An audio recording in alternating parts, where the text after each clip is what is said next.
Our guest speaker today and our friend is Mike Connor, a certified arborist with the International Society of Arboriculture.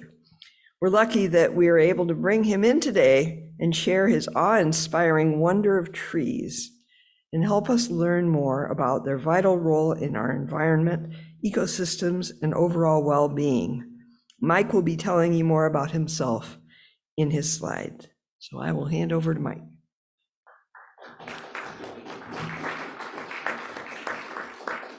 Thank you very much, and thank you, Chris. Great song selections. I do appreciate it. Thanks for inviting me here today. That's very nice. You're taking a risk, so thank you. I am an arborist. I'd like to talk to you about the tree of life was the topic that Joe told me that we wanted to talk about, and you've been talking about that for the last couple of weeks. So I want to take it from a different approach. So real quickly here, you wonder, well, who am I? Go ahead, Joe. And why am I here? Well, I'm a beekeeper, which is why I know Joe and Nancy, because they're also beekeepers. Next. I've been a beekeeper for 50 some years, so older than most of you, probably. Yeah, 60 years, okay. I've also been a grower of trees since the mid-'80s, and we're getting out of that now. We've been focusing on growing trees that are valuable for pollinators. And we're getting out of that because I'm just too busy. And then finally, Joe, I'm an arborist. An arborist is what I do to put food on the table. This particular slide is, and I think you'll appreciate this, this is a slide of black ash down at Pokagon tribe in Dowagiac, and they maintain black ash for traditional basket making.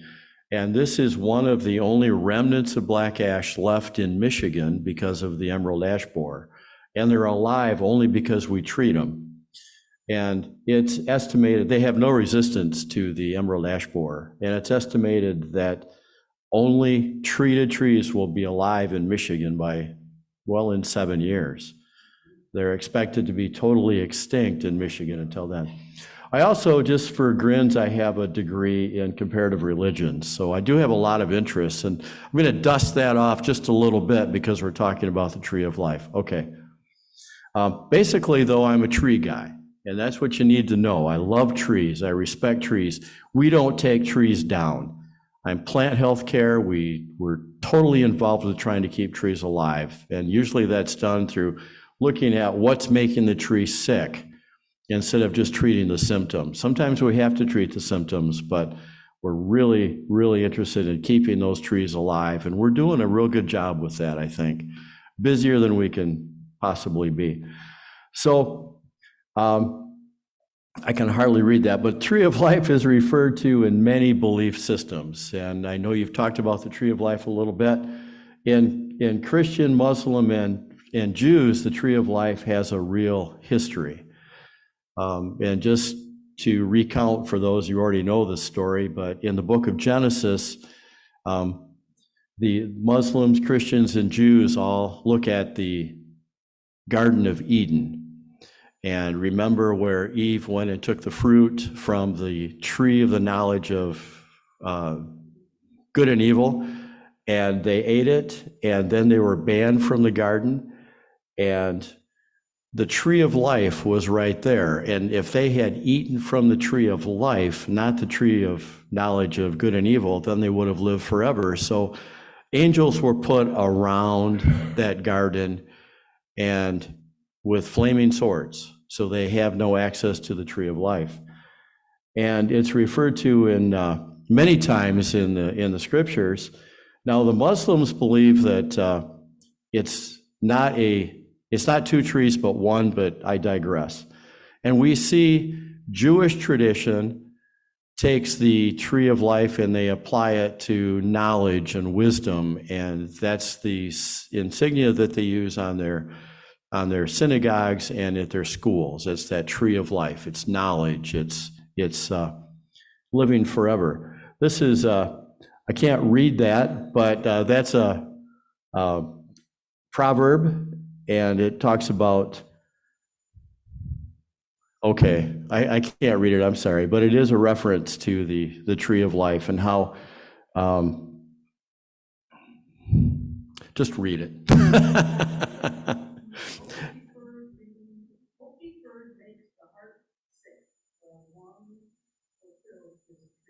A longing fulfilled is a tree of life. Thank you very much. And then one more, this is out of the book of Revelation. To him that overcometh will I give to eat of the tree of life, which is the midst of the paradise of God. So the tree of life is in the paradise of God. And Christian tradition says that we will take of that tree of life. You need to read that for yourself, but Jesus is that tree of life. And that by partaking of his fruit, then you'll have eternal life. Next slide. So, the ancient Egyptians saw this tree of life as the bridge between birth and death. So the roots are the birth, and the top of the tree would be death because it reaches up into heaven. But it's really interesting that the Eastern religions embrace and I'm going somewhere with this, but the Eastern religions embrace a tree of life. And next slide. And what they do with that tree of life is that they believe that there are spirits or gods or goddesses that live within these trees. And they can be a minor goddess, it can be a nymph, or it can be a fairy, or it can be an elf that's living inside these trees. But every once in a while you get one that contains a goddess. And that goddess is considered the mother. So again, we have been introduced to that concept, reintroduced to that concept of a mother tree in movies such as Avatar. And the word avatar actually comes from a Hindu word that means God in human form. Did you know that? I didn't know that either until I looked it up.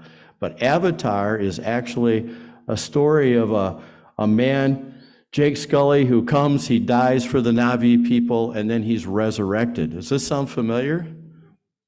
And he is resurrected by the powers of this goddess who lives in a mother tree. Okay, now that we've gone over that, next slide. All of this was brought about by the author of this book, Suzanne Simard. I've read her book, and it is Finding the Mother Tree. It's an interesting read. And she was a forester. She was cutting down trees, and she was living in Northwest Canada. And she was all about forest management by cutting trees and harvesting trees. And then she noticed how these trees are all interrelated, and how if you take down these gigantic trees, that the rest of the forest suffers. And so she studied that, suffers in terms of health and disease and that type of thing. And so her writings influenced the author, not the author, but the writer of that story, Avatar. So there's that whole connection there. And now you're watching movies like Avatar, and you're getting introduced to the mother tree, and you're thinking, okay, well, that's cool. But that's not really what it is. Next slide.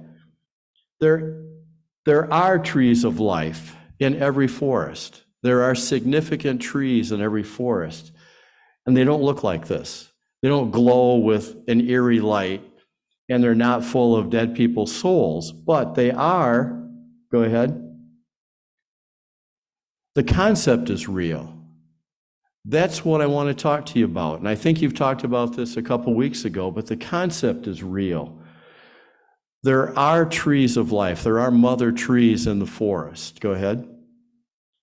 And you need to understand that trees really do talk to each other. They communicate. They talk in several different ways. It's not like they're calling each other on the phone, but next slide. But they're talking to each other through their roots. Work done by Suzanne Simard and by others shows that if you take a tree or a small group of trees and you introduce an isotope in a bag, that isotope over a very short period of time gets shared. Radioactive isotope of carbon gets shared in one case up to 47 different trees from one tree that was given that carbon. And they weren't all the same species. That tree was sharing its resources with trees all around it. And that's what really started this whole concept. There's a book called The Secret Life of Trees. And if you haven't read it, you should. It's an amazing book. Talks about the interrelationship between trees, each other, the communication that they do. And it was discovered that resource allocation, if one tree's got it, it will share it with another. It also goes the other way. If a mother tree, she can actually recognize her progeny. And if there's a drought or a nutrient stress in the forest, she can genetically recognize the roots of her progeny and share and let you die. You might be connected too, but she might let you die. Or she may say, hey, you kids, you're all too close to me. You don't stand a chance of survival. So she'll cut off resources to them and she'll feed her children that are out, 100 feet away. It's truly amazing how this happens. One thing that I've just recently learned is that there are micronutrients that the forest needs, and they're not everywhere. They're not evenly distributed in the forest. One of those would be like nickel. If a birch tree doesn't have sufficient nickel, its leaves become real small, chlorotic, and it only needs parts per billion. But Michigan, for instance, is really nutrient deficient in nickel. We have these little outcrops of nickel that'll occur like maybe up on a hill, maybe a quarter mile away from here, we might find a little bit of nickel. Well, I'm a birch tree, I'm over here, and my leaves are small, and that tree a quarter mile away may ship that nickel to me. Well, how does it do that? How are they communicating and sharing those resources? Next slide. Forest trees will cooperate. Trees are all connected to each other through these underground fungal networks. They communicate to each other through a third party, a fungus.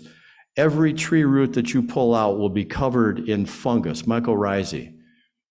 And what does the mycorrhizae get out of the deal? Well, they kind of feed off the roots. The roots will share food with the mycorrhizae, but it's a great trade-off. It's definitely win-win because the mycorrhizae win, and the tree wins through that distribution of resources and communication.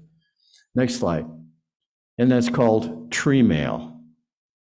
So we have these mycorrhizal networks. They're fine little hair-like root tips. Next slide. There's a picture of one. There are hundreds of roots in a square inch of soil. A square inch of soil contains hundreds of these roots and miles of fungal thread. It is said that for every step you take, you're stepping on 300 miles of fungus in the forest. And they're all talking to each other. They're all communicating, and they're even sending electrical discharges at a huge speed of 1/3 an inch per second. Well, that's pretty slow. We're pretty instantaneous in our nervous system, but they can send a message from one tree to another at 1/3 of an inch a second. Next slide. There's a picture of a root tip covered in mycorrhizae. Next slide. So a tree is not a forest. And when I see people who go, boy, I'd like to take that tree out of the woods and plant it in my yard, or worse, I want to plant it in a coffin in the city. They're called coffins because that's what they are, covered. They're surrounded by cement. Trees can't go anywhere but inside that coffin. And the typical life of a tree planted in a municipality is 11 years. And that tree in the forest may have lived for 200 or 300 years. And part of that is because of the mycorrhizae and the communication and the sharing of resources. But we understand that a tree is not a forest. A forest has a certain dynamic. They exchange nutrients, they help their neighbors. And it creates a community of climate. You know, you walk into a forest, like Nancy said, you walk into a forest, 10 degrees difference between the Sonoran Desert and, no, it's more than that, Nancy. It's far more than that. It's the moisture in the air, it's the coolness. And those trees are putting out pheromones that we respond to. I don't know if you knew that. You walk into a forest, you feel calm. Those are pheromones that the trees are putting out. They're not doing it for you, but they're doing it, they're talking to each other with pheromones through sound, through roots, through chemical transactions. So they affect the climate, they affect the water, and they affect their longevity. Next slide. They communicate through smell.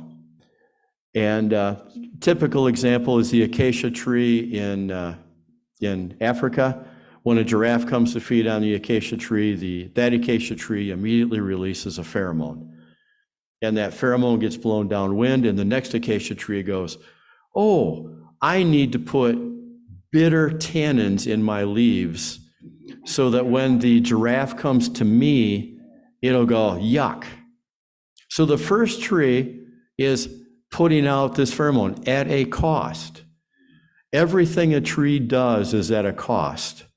Every action that a tree does, it has to reallocate its resources, and it has to say, not consciously, but it has to say, I have to take some of my carbon and I have to convert it into a tannin, and I have to release it for my neighbor because my neighbor will do that for me one day. Well, the giraffes are smart. They go upwind and they just feed downwind. But if the wind is swirling or changing, then all the trees in the area become immune to those giraffes feeding. Next slide. So they use scent to communicate. And if a tree gets attacked, next slide, it can actually call for help. Some oak tree, for example, can recognize the saliva of different insect pests. And so it will create a pheromone, blows out in the wind, and ichneumon wasps respond to that pheromone because they go, oh, you have a red oak roller on your leaves. I now know where I can feed or lay eggs. So they respond to this call for help from the tree, and of course birds pick up on it right away. They can smell that and they respond and they go, I know there's food on this tree. I just have to find it. That tree is not calling for help, but this tree is, so I know that I've got insect problems on this tree. So it benefits everybody. Next slide. Or some trees will actually produce a toxin that will kill the insects that are feeding on it. But remember, this is all at a cost. It takes energy, it takes resources out of the tree in order to produce these toxins and to warn each other. Next.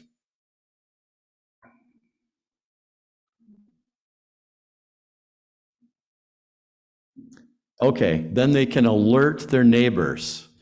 And that's the fascinating thing. One of the many fascinating things about this is that if I go into a woods and I cut down a tree because I'm a logger or because I want firewood, and I cut down a healthy tree, that tree immediately sends out, we're under attack. I don't know what it is, but we're under attack. So at 1/3 an inch per second, that message goes out. And you know who it goes to first? It goes to the mother trees, the hubs. And the mother trees, which are usually the largest trees in the forest, take that information and then they send it out in different directions. Goes to another mother tree who send it out in other directions. And so eventually, over a relatively short period of time, every tree in the forest knows we're under attack. Just because I'm cutting down a live tree and it says, okay, chemicals to the front. We don't know what it is yet, but let's get healing chemicals, resistant chemicals. Let's get everything we've got going because something's coming. And that's at a cost. Next slide.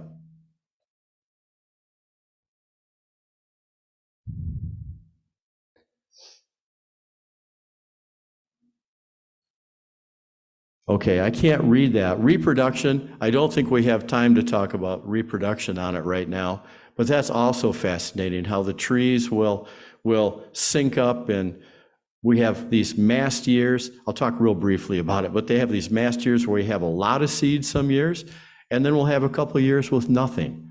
Why is that? What's the advantage to the tree? Well, reproduction comes at a huge cost to a tree.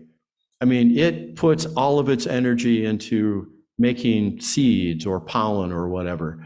And if it puts out a lot of seeds and all the predators and the deer and the mice and the squirrels are waiting for those seeds every year, their effectiveness on gathering the seeds can be 100% if they do it every year. But if you have a lot of seeds one year, the predator population builds up, the squirrel population builds up, the rabbit population builds up, and the next year you give them nothing, then those predators die.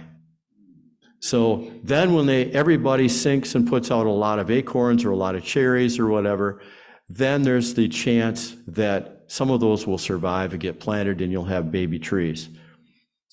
Even though a tree may live to be 100 or 200 years old, the replacement rate of trees is usually about 1 to 1.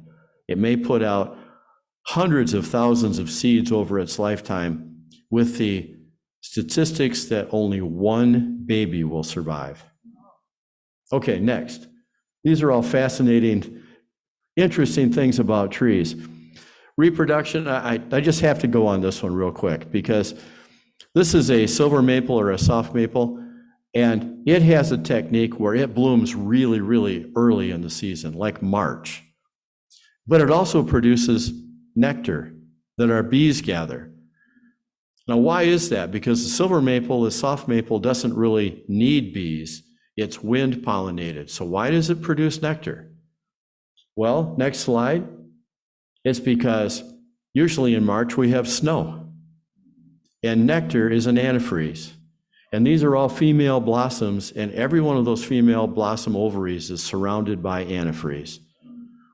So the next day when the sun comes out, the bees go, hey, look at all that sugar. And they come and take the sugar. Next slide. It's a really good photo that I took of a tulip poplar and the amount of nectar they can produce. They can produce so much nectar that it runs right out of the flower. Next slide. And that nectar is an attractant, of course, to bees. It's a reward for pollinating the flower. And these big displays of color that we see, those are billboards. They're billboards saying, bees, come here, I have nectar for you. I have nectar for you. And while you're getting the nectar, pollinate me. Go ahead. And sometimes we can enjoy that nectar. You can actually, on a tulip poplar, dip it out with your finger and eat it. Next slide. And they'll create so much surplus of that nectar that we as beekeepers can harvest that and then sell it to you to put on your toast in the morning. Okay. I'll talk briefly about this, but nature is amazing. And the things that we see out in the woods are amazing. There have been several discoveries by people who pay attention. And I want to just talk real briefly about that, because maybe you'll find one someday. This first photo is of an Alberta spruce, discovered totally by accident because a train broke down in Alberta, Canada.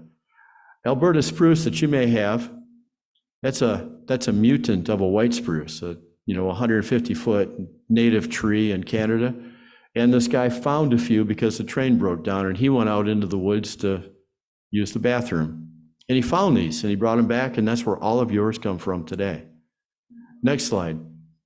Another example, great example, Seven Suns, one of my favorite trees ever. They bloom in September. Bees love them. They were only discovered recently in China. Nobody knew they existed. 5 small groves were discovered in China. Samples were taken, seeds were taken, and they went back to get more, and they're all gone. They are now extinct, except for what you grow or I grow. And they never even knew they existed until recently. Great little tree. Next slide. Franklinia, same kind of story. A guy going down the Franklin River in Georgia. put his boat ashore on an island, found these, took a few home for his garden, went back with his friends a couple weeks later to get more. They're all gone. The island had washed out. They've never been seen since. Next one. Dawn Redwood. Of course, that's a really unique story, full of intrigue and mystery. A few were discovered in China, and now we plant them. It's one of the redwoods. Next slide. So what I'm telling you is pay attention.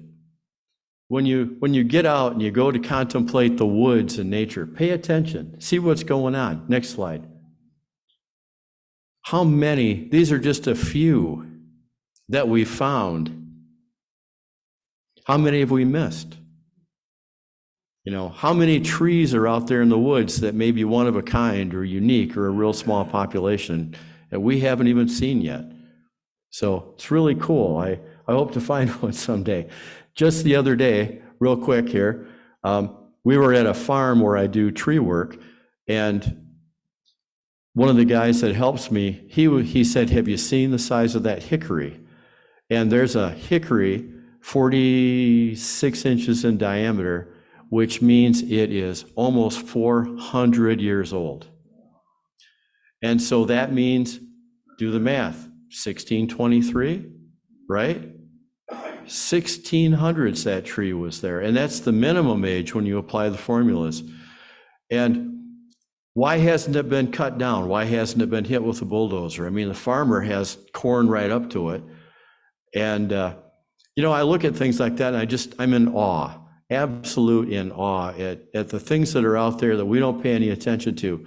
Some of these great big trees that we see, my wife and I found a white oak in Hamilton last year. We had to go look at it, and it is the largest white oak in Allegan County, and it's right downtown. It just is between two properties, and why they let it survive, I have no idea, but that white oak is probably at least 300 years old, right in downtown Hamilton. You know, those things are amazing to me. Okay, next slide. And these are all life lessons that we can learn as we walk through creation and we see all these wonders, and we think how all these things work together. It's not just the trees, but it's the bees and it's the insect colonies. You know, the organization that trees have in a forest is not dissimilar to a hive of honeybees, where you have a queen, you have a mother, and communication. And when she's gone, one quick aside, this was partly discovered because a guy in Germany was trousling around and he thought was an old stone in the ground, and he got looking and found it was an old stump, at least 400 years old, and it was still alive. Why was it alive? Because all the trees around it were feeding it, because it was a hub. So these are life lessons, you know, it's about helping each other and sustaining each other and, you know, living in community. Next slide. And just being aware. All right, next. And I think it's important that as we, you know, watch Avatar and we you know, go out in nature, I think it's important that we recognize that sometimes it's tempting to worship the creation and not the creator. And I get out in nature and I just go, wow, I just am amazed. And I go, you're really easy to worship this tree, but no, I worship the one who made it. So I'd like to close on that, Joe. Did I make my time? All right, thank you.